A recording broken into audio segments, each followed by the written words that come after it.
Russia is a country without air defense. As of today, it is safe to say that Russia has no full-fledged air defense system, and is generally unable to protect its airspace. At the same time, Ukraine's air defense is more effective, although more outdated.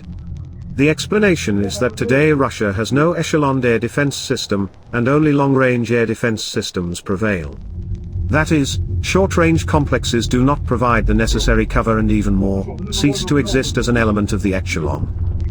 Meanwhile, it is the short-range complexes that provide protection against objects that the radars of medium and long-range complexes cannot see, such as small drone aircraft.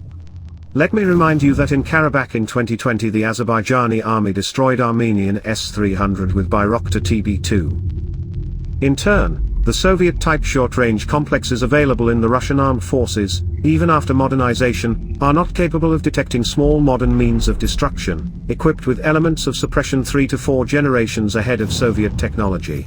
Now a little bit of entertaining mathematics.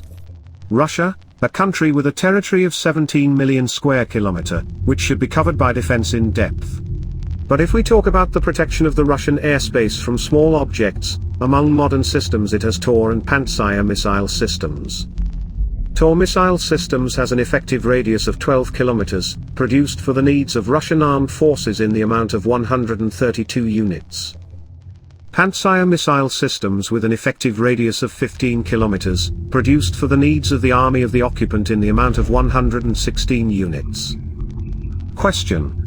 In total, can these complexes provide cover of the Russian airspace, from the penetration of high-technology objects?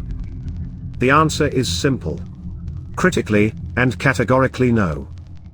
But the main thing is that during the war in Ukraine the Russian army has lost 30 Tor units and 33 Pantsir missile systems. At the same time, most of the small-range complexes are now concentrated in the combat zone in Ukraine, to cover the positions of Russian troops from airstrikes, and not only on the Donbas direction and the southern bridgehead. This leaves Russia's airspace totally unprotected from the impact of small objects. In other words, all of the above only underscores Russia's technological and military weakness. The thing is that creation of a short-range complex is a more jewelry job than manufacturing of S-400 and S-500 missile systems.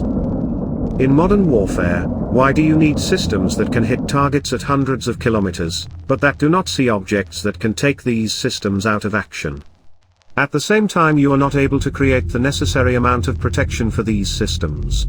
Technically and technologically Russia is a backward country, and it is easier for it to create a complex defining object in a space 15 meters long than a complex recognizing object less than 1 meter. The backwardness and degradation, as well as complete helplessness, is the best characteristic of the Russian air defense system. In turn, Ukraine in 2022 began to strengthen its air defense system with the help of international partners, starting from small radius complexes and gradually moved to the medium, with the subsequent prospect of improvement and a large range. And, while Ukraine's air defense efficiency is growing, something strange is happening in Russia.